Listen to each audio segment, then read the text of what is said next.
Hello everyone, my name's Hywel Lloyd. I'm one of the co-founders of Labour Coast&Country. I found an old European election campaign t-shirt the other day, this one, Making Britain Better. Feels like exactly what we should be about now. And for the 6 to 8 months ahead to May 2021, with all the elections across the whole of the country, and obviously building to 2024, if not before.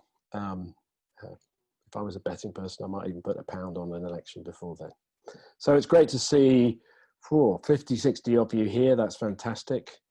Some of you will have been at our virtual conference on the 5th. Great opportunity to hear from and speak to many members of the Shadow Cabinet, as well as all of you from all over the UK, Scotland, Wales, England, Northern Ireland. So the way we tend to run this session, it's become our regular meet, greet, gather before conference really gets into full swing. And while we can't be in the Friends House in Liverpool today, and I don't need to tell you about where the tea and coffee is, I hope we will get an opportunity just to think about some of the issues that we want to take into the rest of conference. So whichever sessions you are going to, please think about some of the key things that come up today and beyond. So as I say, we do this slightly differently. The first half an hour-ish, we'll tend to hear back mostly from you. And I'm going to suggest we do that in two ways. We'll do a sort of 15-minute session on some of the issues. And I will start that off in a moment with a couple of the things that came out of the virtual conference. Then we'll do a similar sort of amount of time on party and organisation, particularly with May in mind, because all of us will have some sort of election to be thinking about. Again, do that for 15 minutes perhaps. That will reinforce, reiterate, strengthen some of the arguments that came out of the 5th of September, but also give Colin, Martin and Rosa some particular things to get their teeth into. Obviously, they've got some expertise and experience to bring to us, so I'll invite them towards the last third of the session to talk through what they think of what they've heard and where we might go from there, without trying to cover everything because we've only got an hour together. And before we're done, I'd like you to think about becoming part of Coast&Country, because obviously the more of us there are, the more effective we'll be. We'll help the party get to a good place for 2021 at a minimum. Okay. So I'm going to go straight into some of the policy things. If you haven't seen it already, I suspect Tom Anderton, who some of you will know, who's our national organiser, will share it in the chat shortly. There's a quick write-up of the virtual conference, and in that we identified perhaps 10 top issues that the party needed to get its head around. I'm just going to touch on a couple of them and then see what you think and whether we've really, grasped the nettle of the policies that the party needs to be thinking about as it goes forward to May 21. One of the first things is actually to help, acknowledge, use, make the most of the fact that Labour is everywhere. There are 32,000 or more Labour Party members in the southwest of England, for example, vastly more than any other political party. So how do we make sure that those people are seen and heard? So one of the policy sort of asks is just to talk about coast-country issues as if they are part of the normal way of Labour thinking about doing things. The second one is we expect, and some of you will be working on this sort of thing, a devolution white paper shortly from the government. What is Labour's view of devolution? On the 5th, I think there was a great sense of centralisation doesn't work. So how can we get the right devolution settlement in? What proper powers do the cities, the coast and the country, does England, does Scotland and Wales need to better respond to the challenges of today and tomorrow? So devolution is clearly a key thing, and as a part of that, the really important role of town and parish councillors. And it's time Labour took that seriously, organised it, supported people. It's perfectly likely that we've got Labour town and parish councillors everywhere in Britain. So let's make the most of those people and support them and double them. Then we get into sort of what you might call the nuts and bolts of policy issues, but I'll just read out the one paragraph. And in a way, a lot of it was about access to services and opportunities. And whether that's because of the connectivity that lets us do what we're doing now, or the physical connectivity of bus services that all of us can once remember, and those people who live in London probably still can access. But what about the rest of the country? Post 16, adult education, skills and opportunities. The world's changing. How do we help equip people to take and make the most of that? Growth. There's arguments about what growth should be in the future. But clearly it can't just be about things that happen in urban areas. You know, how does a rural economy or a coastal economy get supported and grow? The Preston model is definitely something that was mentioned a few times a couple of weeks ago. So how do we support places to be more like Preston? And then the last couple of thoughts, which in a sense are different bits of domestic policy. For some people, it's perhaps a surprise, but it shouldn't be, that the defence sector is a really important one to many of the communities we're talking about. Obviously, all of our naval services are sea-based and they need ports and coastal towns, but lots of regiments and others, which isn't to say we become a sort of militaristic political party, but it is to recognise what people do and how they spend their time and where they do those things. And then the other side of that is where they live. Availability of decent housing, affordable housing, different tenures. Clearly the Conservatives aren't interested in providing that for most of these communities. So how can we hear what people have got to say, but also put in place policies that will help deliver them and have that recognised as a Labour thing, not a Conservative thing. So I think I've summarised quite quickly a lot of those issues. Perhaps we'll spend the next 10 minutes taking quick comments and observations, but as I say, if you'd either rather not speak or I don't spot you, please use the chat function and we will see where we get. So I'm looking for hands physically waved or held up, if anybody would like to say something. Or I can talk for another 10 minutes. I've done that before. Sue Bale. I'm going to unmute you because I saw your physical hand. I hope you've got that. There you go, Sue. Good morning. Oh, good afternoon. Is there any place in the discussion for our policy as regards new nuclear power stations? Because here on the Suffolk coast, we've got the threat, in my view, of Sizewell C, and I just wondered if there was any policy that we might have, either for or against. It's slightly mixed in this region, and I just wondered if that was something we could put on the list. I missed the very first thing you said, but you then talked about Sizewell C. Yeah, so I just wondered if one of the points for discussion could be our policy about new nuclear power stations. Because let's hold that one. I'm not going to rule anything out. I can see Councillor Brenda Weston. I'm going to ask Brenda, and then I can see David Littlefair. I'm going to ask him. If the two of you would like to make brief comments in that order, then we can see what people think of those. I'd like to take some other comments as well in the next sort of round. Brenda. Hi. Apparently, the government's denying that the devolution white paper is about forcing unitisation. What a horrible word. It certainly doesn't feel like that in our part of the world. We are being pressured hard to become an even more remote Tory county council or unitary, as it would be. And we're trying to resist that and become smaller units. But how are other people, is anybody else around being pressured in this way? And are there any kind of ways that we could and should respond? We're not having elections next year, so because of this.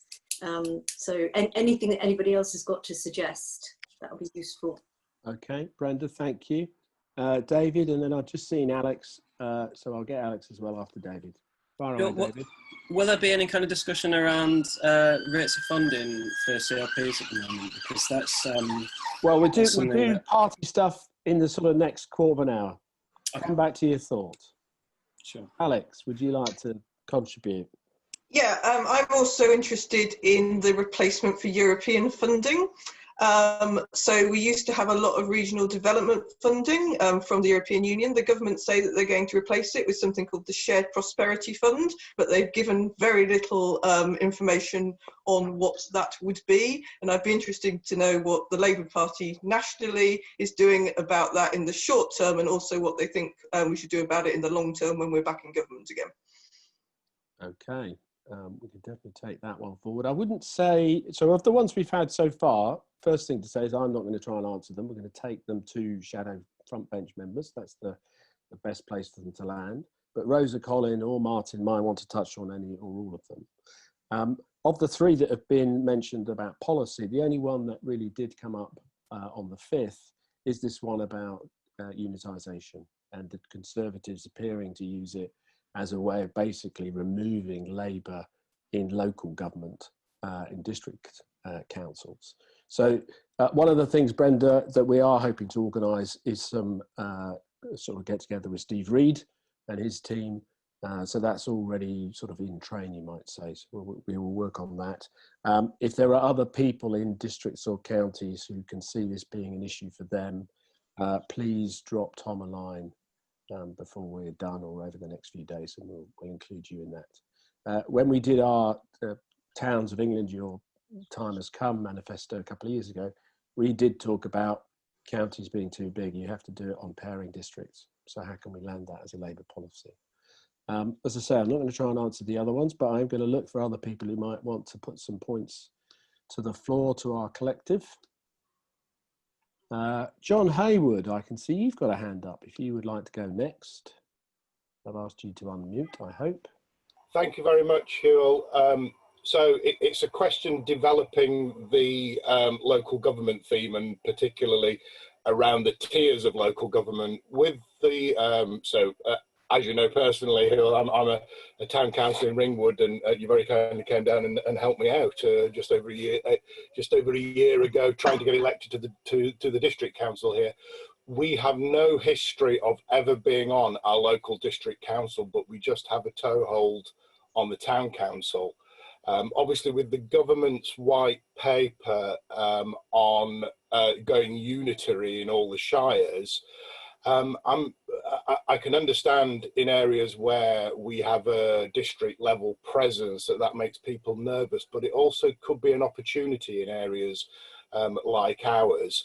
And I wonder if anybody on the panel has a view on what that opportunity might be to maybe expand the town and parish layer of government, which has a general competency. And I also note that Rosa being from Witney, we've got quite a good example of strong visible Labour town council there. So I really hope that Rosa can share some stuff from her experience in Witney. Okay. It's certainly the issue of the town and parish councillor. We're well aware that there are hundreds of Labour people who are town, parish or community in Wales, Scotland councillors at that tier. We've talked over the last 3 years with the ALC, the Association of Labour Councillors, and with the party about how it might support those people. I think it's fair to say there's been a reticence, and it may well have preceded us. I mean, we've been going for 7 or 8 years, but Labour Rural Revival were before us. If the party cannot or won't or isn't resourced to support those people, when we need to find our own way to do that. But the other issue I think you touched on did come up on the 5th, and that was very much about whatever the devolution settlement should be, Labour really could make something of town, parish, community councils in a way that no other party could or would. And I think Rosa, both because she's nodding and because I know where she's coming from, might well pick up a bit more detail of that. So Rick, I can see you've got your physical hand up. Would you like to put a point to the table, and then I'll look for 1 or 2 other people before we start thinking about. Thanks very much. I mean, it follows on very much from the news we just had from Ringwood, really. I'm in Devon. We are in an area where we once had a Labour councillor on the district council about 15 years ago.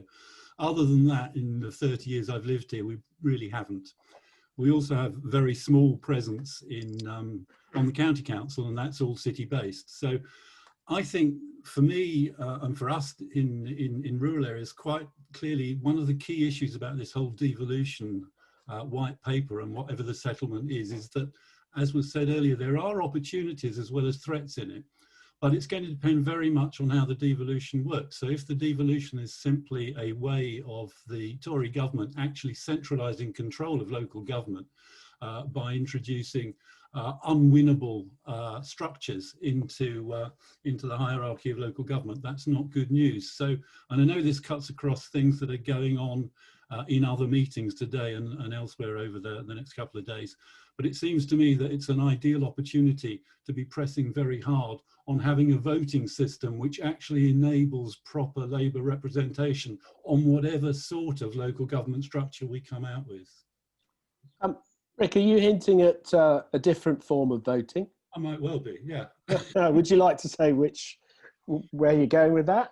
I'm not really I'm not in a place to say that this is the preferred method, but clearly if there was some form of proportionality in the voting system, living where we do, we'd have, even on the district council, we'd have something like 25 or 30% of the district councillors would be Labour members. At the moment, we have 0.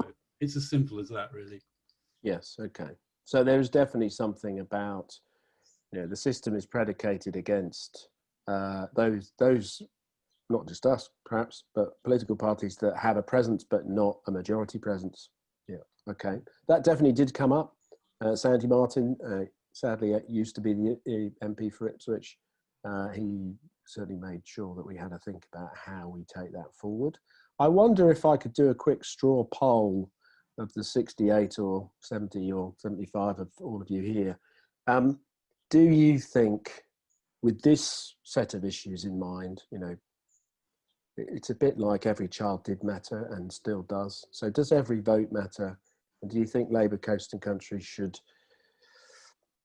go bigger, if that's a technical term for it, on some sort of proportional representation? I'm getting lots of thumbs and nods. Anybody like to suggest why that might be a bad idea? Because there's always more than one way of looking at these things. I can see lots of thumbs up. I can't see anybody wish. Brenda, if you just put your hand up to make a point, I'll unmute you. Hang on. I thought we were raising hands to say. Oh, sorry. Yes. We're not. So. Well, I've got thumbs up. I've got waves. I've got nods. I've got everything. I wouldn't say it was unanimous, but it was certainly almost everybody pro. Now, Paul Turner, I can see you put your hand up, but is that to speak or to agree? Speak. There you go, sir. Great. I'm Paul Turner. I'm from Wells CLP. I am against proportional representation in rural areas instinctively because I fear that we will end up with the coalition parties continuing to have power. In our area in Somerset, as Brenda will know, there's no swing of the pendulum between wings of the political spectrum. It just seems to be spinning around the two Tory parties of the Conservatives and the Lib Dems. And I think that if we have proportional representation, rather than Labour fighting to surge forward to win, we will be under a coalition party local government forever. Thank you, Paul. Would your, just the last thought on that, would your proposition perhaps be more, it's time Labour removed the Lib Dems from the Southwest? Yes, definitely. The Lib Dems have been borrowing our votes almost forever and a day. And we had our last surge in rural areas probably in 1997 with Operation Toehold, so it can be done. And I think that certainly with the present leadership, with Keir Starmer and with a lot of our good people in the Shadow Cabinet who are from rural constituencies, we have an opportunity to have a new rural Labour surge. And that is I would like to try that first before going for the very radical option, as far as I'm concerned, of proportional representation. Okay, Brenda, if you would like to say something else, I'll come to you in a second, but I'm just going to wrap up the policy thing with the sort of link that Paul has provided to party and organisation. So I'll summarise the fifth in a moment after Brenda. I mean, one of the things that came out of that is this idea of toehold. But Brenda, do you want to say last thoughts? I just, regrettably, I disagree strongly with Paul's view. When I was on the Housing, Local Government Transport Policy Commission, we had expert witnesses coming in, and I used to fume against the idea of devolving power to a Tory regional government. And one of the experts who spoke to us said, you know, if we are going to devolve to place, you know, power to places like the Southwest, then the best thing is to have a PR system, because you've got a lot more chance to have some power. Under the current system, our votes absolutely plummeted last December, and they plummeted because they're desperate to get rid of a Tory government.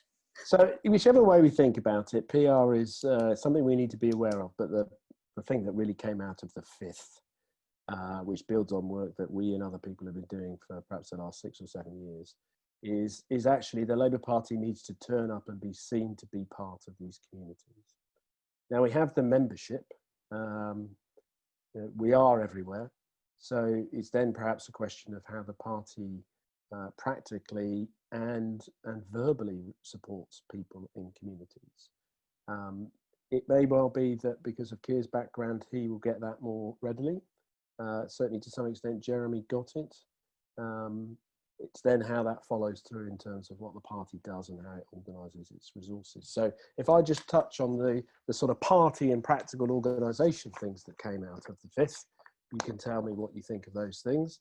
And at about 22:02, I'm going to ask Colin first to pick up and respond, and then Rosa, and then Martin, and we will probably have a moment before we're done, but keep using the chat. So one of the first things, we've got to listen first and be, so you get out, let's be out, let's hear what people have got to say, what the issues are.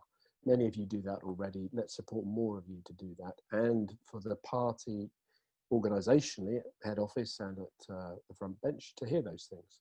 We had 9 front benches on the 5th. All of them offered to come to CLPs to talk and be heard. So we've got to keep that momentum going and get more than just the 9. The party merely must make sure that in the county elections in England in May, every seat has a Labour candidate. That was a pretty important first proposition. You know, while we get to grips with the governance of the country, we also need to think about the governance of the party.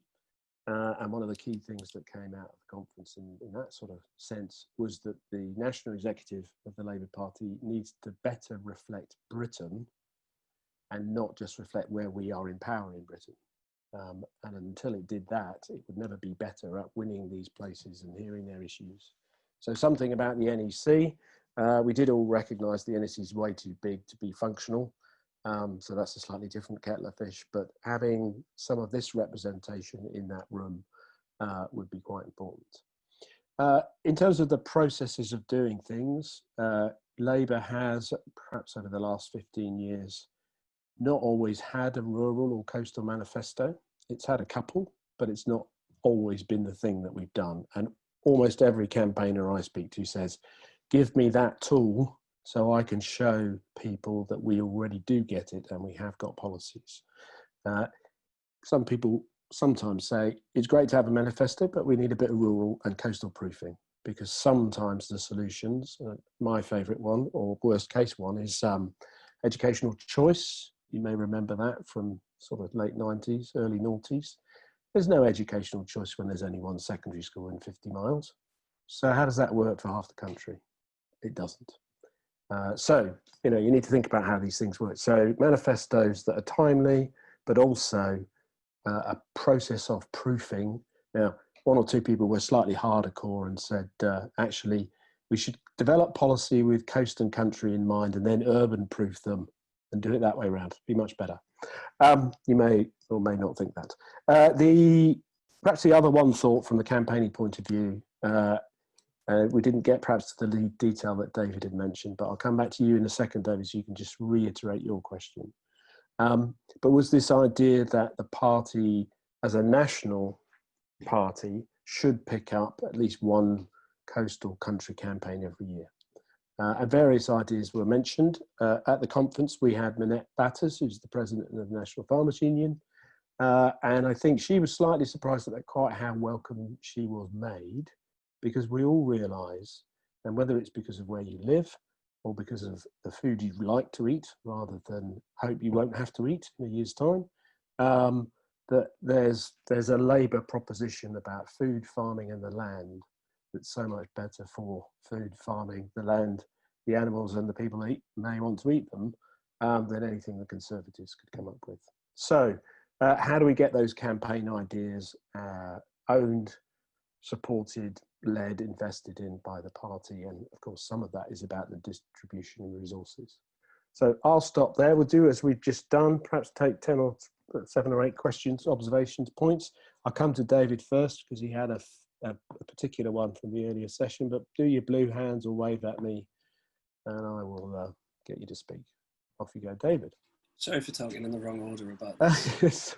I could have been, I suspect. It's a really interesting point you just mentioned about conference, because I do think in general conference is sort of seen as the cradle of the sort of democratic decision making within Labour, but I also think it's uniquely difficult for people to get to if they're based in a sort of coastal community in general, because we keep holding them in Brighton, don't we? Which is really difficult to get to where I'm from.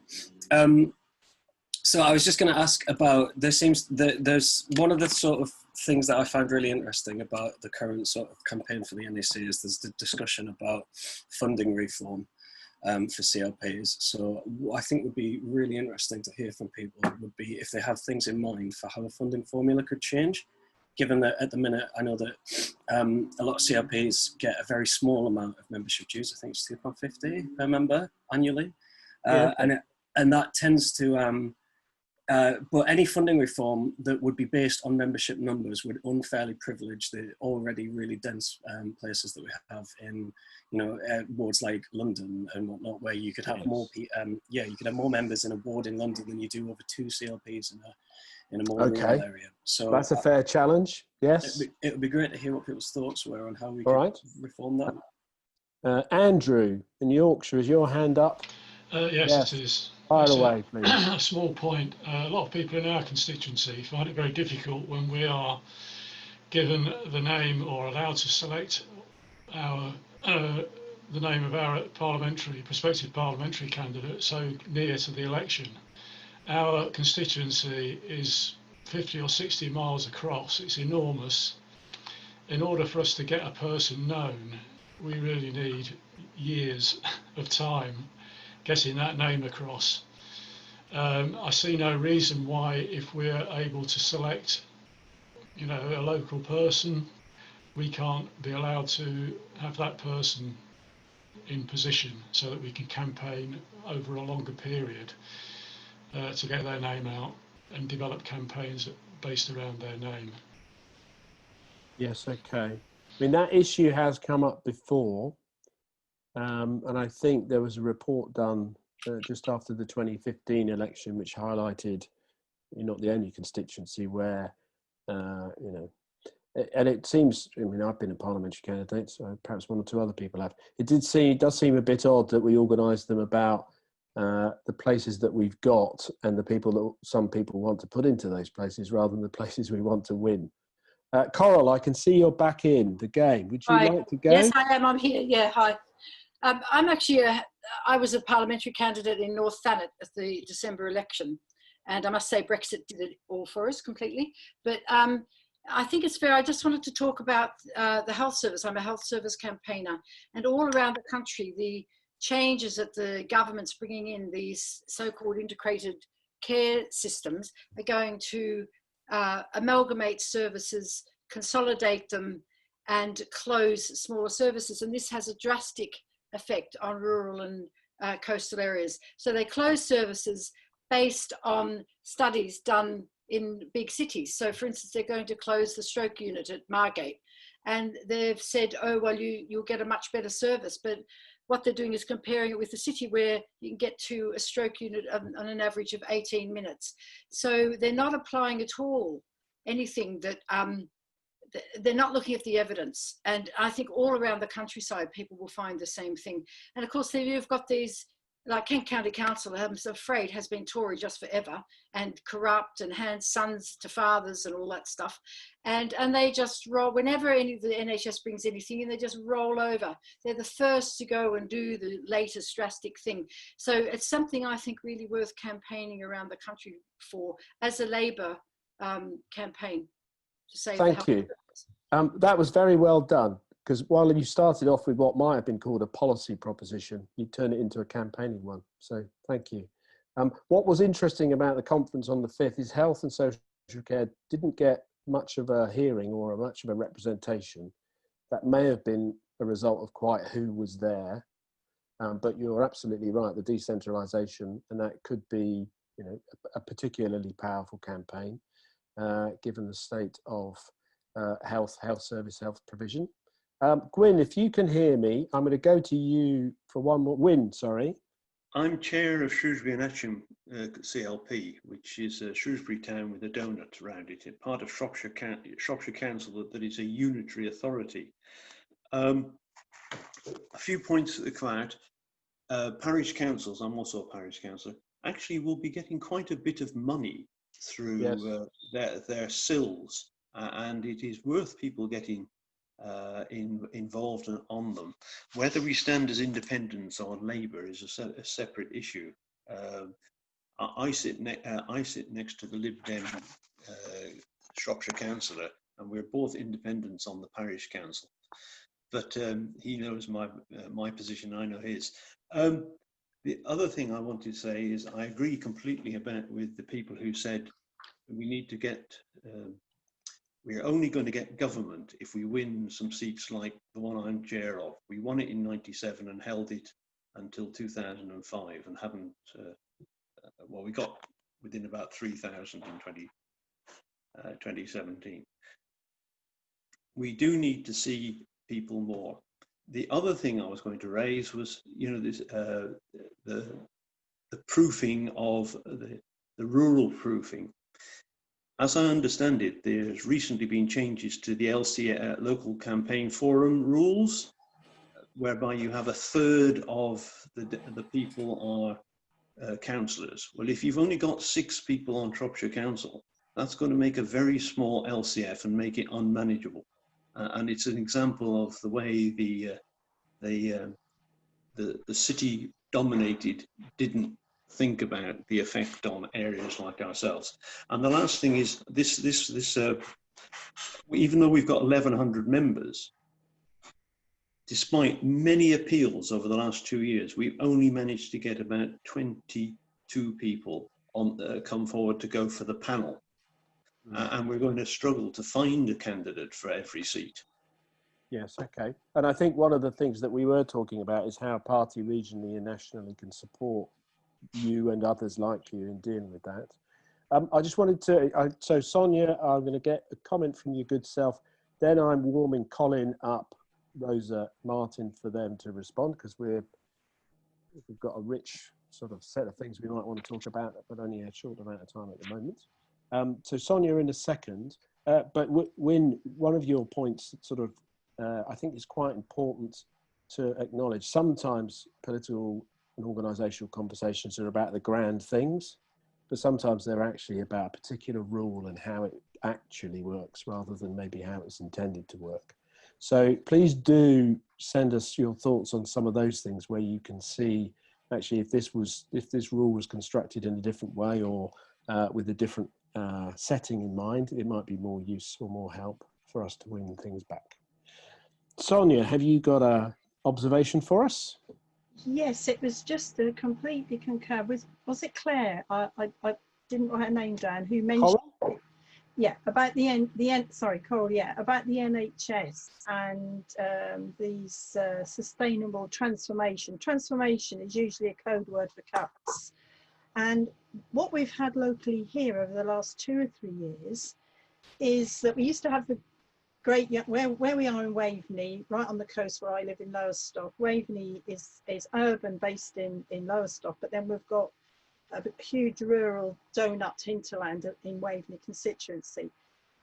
And what has happened is the NHS used to be Great Yarmouth and Waveney, so it's cross-county, which was complicated enough as it was. The scrutiny committees didn't work, again, because it was cross-county. Then what we've had in the last few months, after a so-called consultation, which wasn't one at all, online, and nobody could really change anything, was the cutting of £2.6 million to merge, in other words, cut the services across Norfolk and Waveney. Norfolk is enormous, and we are always kind of sucked into the southern end of that. And what it is meaning is that the 3 main hospitals, one based in Norwich, Norfolk and Norwich, one in King's Lynn, which is at least 2 hours away from here if you're lucky, and the Paget Hospital in between Great Yarmouth and Lowestoft. What's going to happen there? They're going to rationalise services, and of course, because of COVID, they haven't been able to do this. We really need to be aware that this is carrying on under the radar during the COVID crisis. And what will suddenly happen is people will think after COVID, or when we can, if we have a vaccine or it calms down to some extent next year, we hope, suddenly people think, hang on a minute, why can't I get my operation done where I thought I was going to? Because they'll expect the patient to travel miles. And in a rural area which has poor transport links and crosses a lot of water, that is not a good thing. So these campaigns, we need to really hook into this for next year in 2021 and keep our eyes out, because I think these will suddenly sprung on us and we won't have realised what's happening. It's just to flag that up. No, that's very helpful. And I think you're right. The point is there's a very good and important link between the policy challenges and issues that we talk about and how that then plays out into parties campaigning. Devolution and decentralisation is a key part of that across the country. I'm going to come to Colin next, but I just had one thought for all of you. Implicit in some of the things that people have talked about today on the 5th, and also when we did our sessions before the MPF submissions in sort of June, July, is an idea about a sort of service obligation. You know, if you're a citizen, you should be able to access X service at a certain standard or capability, which would include accessibility. I just haven't yet personally seen or come across or have found a way of describing service obligation in an attractive campaigning way, which is not to say that Colin has to, but welcome, Colin. Thank you very much for joining us again. Obviously, some of the things that Coast and Country should be about, and I hope will continue to sort of develop, is about sharing lessons and observations from different parts of the country, because each of you is leading something, is inventing something, is trying something out. It may not always work, but there are things that people have done. I touch on Labour neighbours in Devon in this poll, that actually if all of us knew how to do that or framed it in the way that she's learned how it works, then that's a really useful thing for the party across the country. But Colin, the floor is yours for maybe 5 minutes, but certainly 4. Thanks very much, Hywel, and good afternoon, everyone. I have to say it's a real privilege to be joining Labour Coast and Country again today. I used to always complain that the party never held its UK conference in Scotland. I have to say, when I made those comments, I didn't quite imagine that would involve making a speech at conference in my spare bedroom in my house in Scotland. But it is nonetheless great that even in these, I think, very difficult times, we can still come together with comrades from right across the UK and share ideas. And I have to say, listening to the contributions from other parts of the UK and looking at the comments in the chat box, it's clear to me whether you live in the Highlands or Cornwall, many of the challenges facing our rural and coastal communities are similar right across the UK, although I admit that the weather's maybe a bit better in Cornwall, that the challenges are very similar to those that my constituents face on a daily basis. The issue of centralisation, I have to say, is one many people have talked about this afternoon. I know the challenge you have with some of the proposed changes to local government structures, but you might be surprised to know that centralisation is as big a problem here in Scotland, even although we now have our own devolved parliament, because we've seen an SNP government use its time in office in the Scottish Parliament to really suck powers away from local councils into Holyrood. And I can tell you there are many communities in Scotland, particularly rural communities, who feel as distant from Holyrood in Edinburgh as they do feel as distant from Westminster in London. And I think that the challenges that many people have raised, that they do lead to such inequality right across the UK, in my view, really does illustrate why it's not just important that the party doesn't ignore our rural and coastal communities, but there's a real vigour behind making the case that we as a party are the party of those communities. And that's not just because, you know, we all know that the road back to government, wherever we live in the UK, has to run through our rural and coastal communities to get the level of support we need. It's because the practical solutions to the challenges that our rural communities face actually, in my view, strike at the very heart of our party's values. I mean, it's not just about winning, it's about who we are and what we stand for as a party. You know, Tom asked me, and Hull mentioned it, to touch on the issue of connectivity in my comments, both physical connectivity through transport and also through digital, such as broadband and mobile. These are issues that are not just important to me as our party spokesperson on them in Scotland, but they're actually ones that fill my inbox on a weekly basis as a member of the Scottish Parliament for rural South Scotland. If we take transport, we know across the UK we've seen bus passenger numbers plummet during the COVID pandemic, but we all know that decline started long before. In Scotland, passenger numbers have fallen by 10% in the past 5 years, but in the Highlands and Islands, it's almost twice that percentage fall. Yet bus fares, of course, continue to spiral outwards. As a party, we need to offer rural communities practical solutions to that type of challenge. Now, you might be astonished to know that there's currently a legal ban on the setting up of municipal bus companies in Scotland. We only have one municipal bus company that historically survived Thatcher's deregulation. That's Lothian buses that cover the centre of Edinburgh and other parts of Lothian. It has the best performance of any bus company in Scotland, I have to say. Last year, the Scottish Parliament passed a transport bill. The original bill from the SNP failed to allow new municipal bus companies to be set up. I was able to successfully amend that bill to lift the ban on council-run bus services, but the government are still dragging their heels on the implementation of those powers. So as a party, we're going to fight the next Scottish Parliament election, not only in a commitment to implement the lifting of that ban, but actually in supporting the establishment of a fleet of local community-led municipal bus companies so we can start to reverse the way the SNP have dismantled Scotland's bus network route by route. And we know that will be a crucial policy in our rural communities. And this year, broadband, 94% of premises in Scotland now have access to superfast broadband. But that access ranges from 99% in the centre of Glasgow to just 65% in Orkney, because clearly rural communities are not seen as profitable for our big broadband companies. So we have a real digital divide in Scotland, as I know we have in many other parts of the UK, and that's leaving our rural communities behind. Closing that divide with a clear commitment of 100% access to super fast broadband wherever you live in Scotland is clearly another example of practical policies that we can show voters in rural communities that we've got the solutions for them, because it is not just a practical issue of winning votes, it's actually an issue of our values of equality. So whether it's transport or digital, it's clear to me that simply leaving it to the market has failed, and it's rural communities that are feeling the brunt of that failure. Our values, illustrated by proposing practical solutions to those challenges to tackle that market failure, in my view, are arguably more important, more relevant in rural communities than they are elsewhere. So I suppose if I can sort of finish up with what my message today is, I understand how tough it is getting out and about in areas where traditionally we may not have huge support, how to build support from a low base. And look, I'm a member in Scotland. It doesn't get much tougher when it comes to elections than it is here in Scotland now. But I do think we need to be confident that our values are the values of people right across rural Britain. We need to take those values, translate them into practical, meaningful policies, whether at UK, Scottish, Welsh Parliament or local council level. And if we do that, if we put forward those practical solutions, how we'll make a real difference to people in rural communities, then we can win back support, because it is about delivering a Labour government right across the UK, but it's actually also about delivering equality for those rural communities. Thank you very much, Colin. I always knew time was different in Scotland. Thank you. Rosa, I'd like to ask you to speak. Then Martin, I'm very conscious that one or two people also want to comment.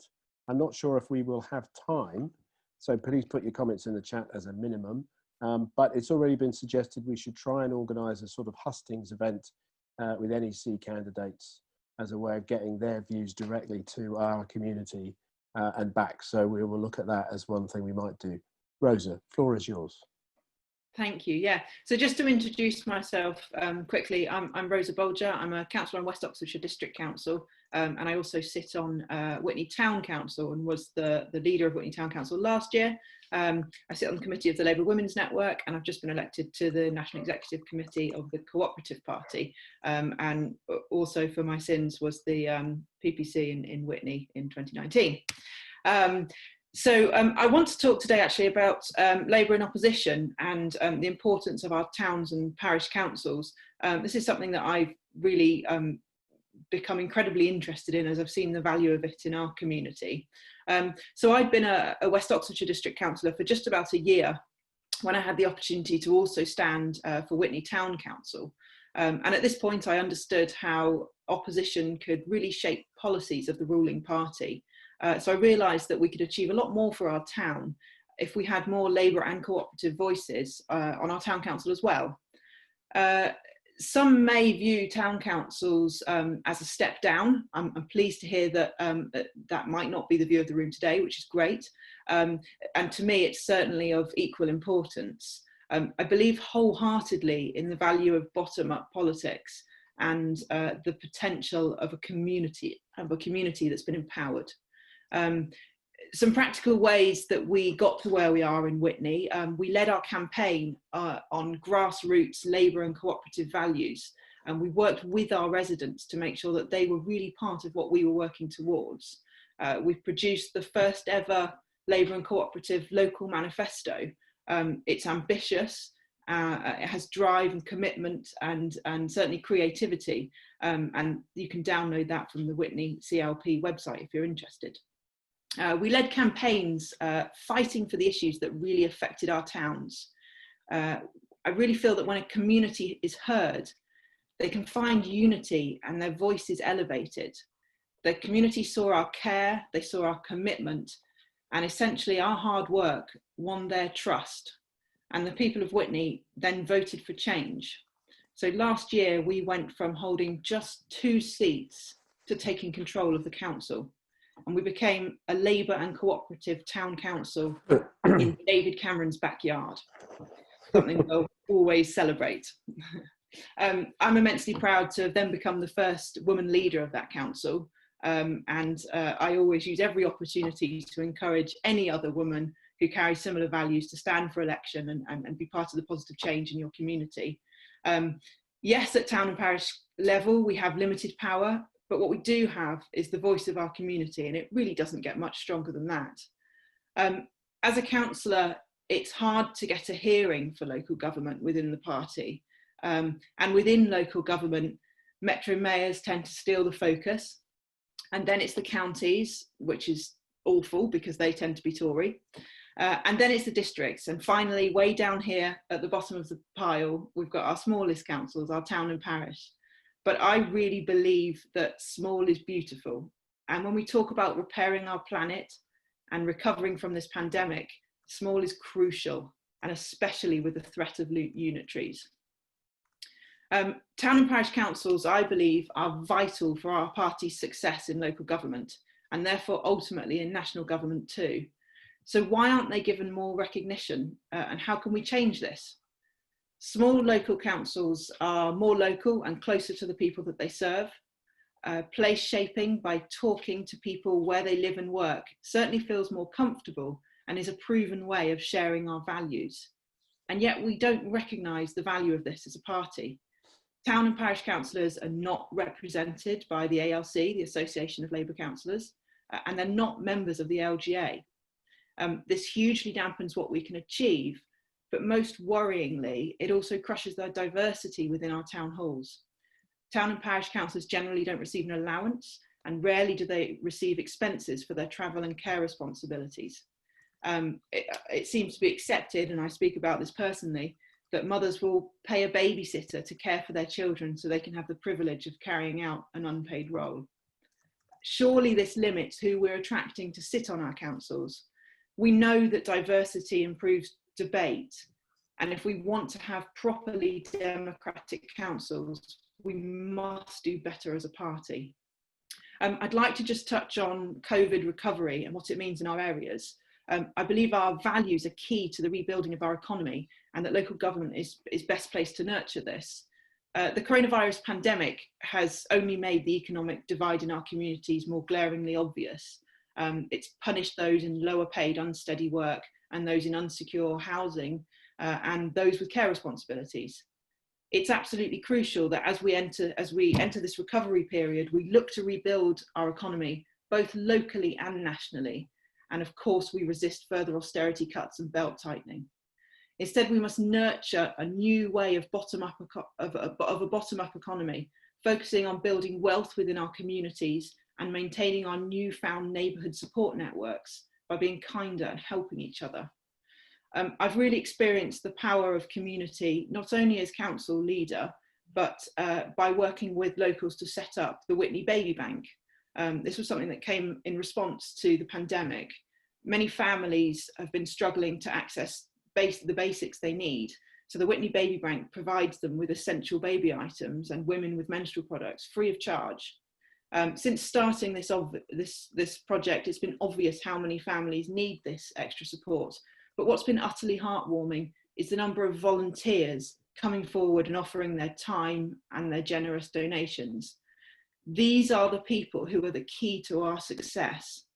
We need to bring these people in and work with them, have them work with us, and we prove the value of stronger communities. Whatever their current political alignment, these are the people who will come to see that cooperation and social equality founded on vibrant bottom-up politics, a bottom-up economy, is the politics that we should really all be aiming for. Thank you, Rosa.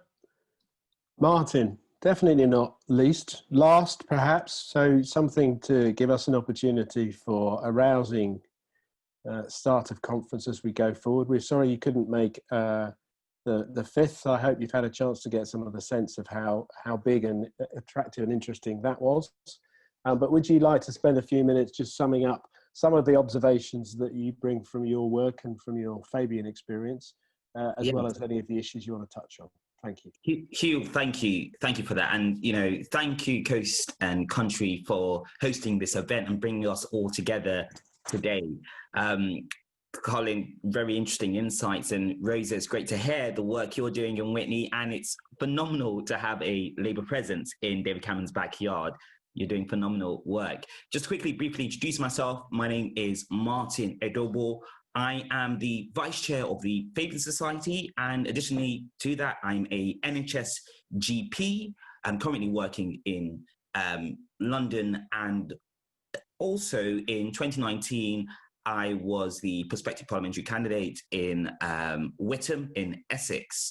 And there are a few things I want to touch upon today based on my experience in campaigning in a rural constituency, and just on some of the important points that members today have raised. First of all, I just want to talk on the issue around power and where power is held. I believe in the strength and the voice of local communities, but also feel that there is a democratic sort of deficit. In my experience in campaigning in Essex, I saw the important, vital work that town and parish councillors did for their communities, in addition to district and county councillors as well. And I feel that in the United Kingdom, we have a huge amount of centralisation of power in Whitehall, and there has to be more power being devolved to local communities. One of the big reasons I feel that Brexit occurred is because people felt, rightly or wrongly, that their voices were not being represented or heard in Whitehall or in Parliament, and did not see the work that, you know, some of the local councillors or their district councillors were doing. And in addition to that, I feel that if power and more power were given to county council, district councillors and parish councillors, then people within their local communities will have a stronger voice. We've heard some of the great work that Rosa is doing in her community in Witney. And, you know, it's awful to hear that parish and town councillors do not receive any form of reimbursement, you know, and support. That has to change. And that means providing councillors and those who represent us at a town and parish level the financial support required to carry out their role, in addition to rethinking the amount of powers they have so that they can deliver more for their community. And, you know, many people commented on the sort of the white paper that's coming out, the devolution white paper. And for me, in my view, I feel a move to more unitary, councils would be a bad thing. I do feel that, district councils, they provide and they bring a huge amount of benefit. So it's something which I think Labour needs to speak about quite loudly. And also, I feel that whatever the Tories try to do, they're going to try to dilute the Labour voice in the process. It's something that Labour needs to speak loud about, and also oppose the parts and oppose any attempts which may dilute the Labour voice in our rural and coastal communities. The second thing I want to speak to is on the importance of the Labour Party reconnecting with rural and coastal communities. We've seen Cllr already do some of that. He's visited quite a few coastal constituencies and rural constituencies since he's become leader, which is a contrast to previous years. One of the biggest driving factors I feel that led to our defeat, among others, is a cultural disconnect between the central leadership of the Labour Party that occurred and many of the public who live in coastal and rural communities. For too long, our party is viewed as metropolitan, city-based, which has to change. And one way of doing that is very much having the Labour leadership visit and speak and listen to those who live in coastal and rural communities so that they feel that they have their voices heard. When I was out on a doorstep in Witham, many of the people I interacted with, many of the first things they said to me was, this is the first time a Labour candidate has knocked on my door, and which was very, very shocking to me. But that whole process of just knocking on someone's door, listening to them, did make a difference. I know we live in a time of coronavirus, so we can't canvass in the same way, but visiting coastal communities and rural communities by the leadership will make a huge difference. And we need to speak to the concerns of those living in those areas. So some of the things that some people mention about the military and defence sector, we need to have a robust policy when it comes to that, because for a lot of our coastal communities, they rely on jobs in the defence sector. So we need to have a clear plan and approach to that and not ignore that issue. The third thing is the road to 2024. Some people commented about the fact that often rural and coastal communities are viewed as not being that important compared to, city-based CLPs. And that's reflected in the way we select candidates. I think we need to rethink that deeply. We need to start selecting parliamentary candidates earlier on in the parliamentary cycle so that you can have a candidate embedded in the local community, that they can actually start to speak to residents and have their name recognised. So I am going to be pushing quite loudly for selections in rural and coastal communities to happen earlier on. We need to select our candidates at least 2 years out from a general election, rather than 6 months to 3 months ahead, because we really need to have candidates who can be embedded in a community, get to know a local community, and be able to campaign on particular issues.